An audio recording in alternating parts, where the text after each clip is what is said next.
my beautiful Prophetic Diary family, if you're not already part of this family, go ahead and click on the subscribe button. We'd love to have you here as part of this beautiful, growing, dynamic, one-of-a-kind, untouchable, don't get me started, family. I love you guys, and thank you for all my returning subscribers.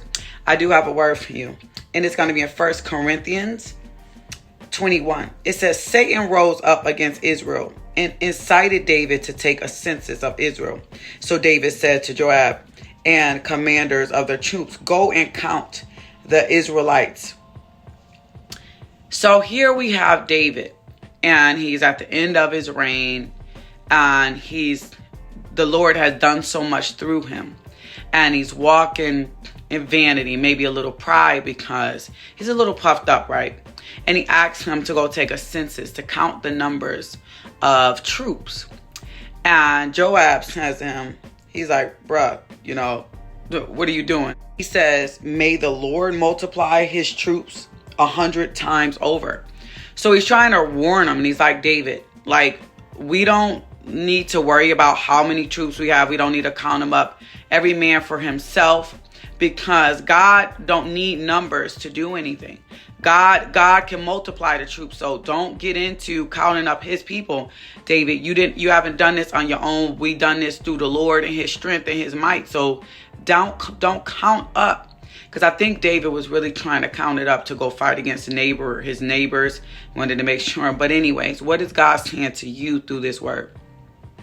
So many times with your kingdom marriage, so many times you've counted up, okay, well, by June, by May, I'm thinking this time, or it looks like this, or it's too hard because this hasn't come to pass yet. And you're counting up God's footsteps, and you're totally leaving out the fact that you've gotten this far through Christ.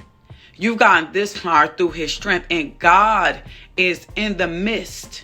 And we see what happens is a plague falls on David's troops and his men, and he loses 70,000 people. Follow me, listen. He loses 70,000 troops, even more probably.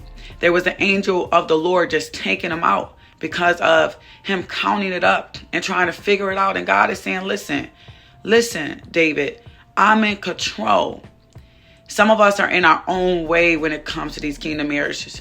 You're in your own way when it comes to your life and your finances. You're in your own way. You're stressed out. Your body's even feeling the stress because you are trying to take matters in your own hand. When the whole time God has, my faithful ones hear me today. God has been in charge the whole time, David.